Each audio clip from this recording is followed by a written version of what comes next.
ঈদের ছুটি শেষে আজও রাজধানীতে ফিরছে মানুষ। ঈদের পর অফিস আদালত খুললেও এখনো বন্ধ রয়েছে শিক্ষা প্রতিষ্ঠান। রবিবার থেকে খুলছে স্কুল কলেজ, তাই এতদিন যারা বাড়িতে ছিলেন তারাই ফিরছেন নগরীতে। এই বিষয়ে আরো জানাতে আমাদের সাথে কমলাপুর থেকে যুক্ত হচ্ছেন সহকর্মী মুহামিনুল খান অপু। অপু, আজকে ঢাকায় ফেরা যাত্রীদের চাপ কতটুকু রয়েছে? কোনো ধরনের ভোগান্তির কথা তারা বলছেন কিনা?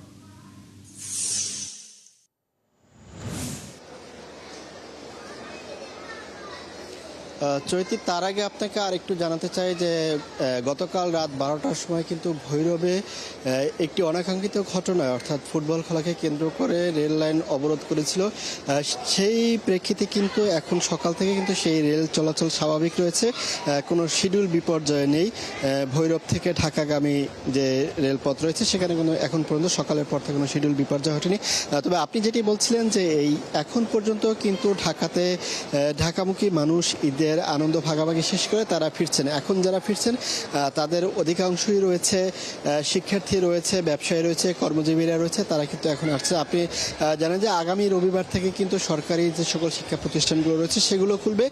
সেক্ষেত্রে একদিন হাতে রেখেই কিন্তু আজকে তারা ফিরছেন এবং প্রতিটি ট্রেনেই কিন্তু আমরা যাত্রীদের চাপ যেটি সেটি লক্ষ্য করেছি এবং যাত্রীদের সাথেও কথা বলেছি। আমাদেরকে রংপুর থেকে ঢাকাগামী আসা একজন যাত্রী অভিযোগ করে বলেছেন যে যেই ট্রেনটি গতকাল রাত 8টায় ছাড়ার কথা সেটি কিন্তু 9:30টায় ছেড়েছে এবং ঢাকাতে পৌঁছতেও প্রায় 1 থেকে 1.5 ঘন্টা বিলম্ব হয়েছে।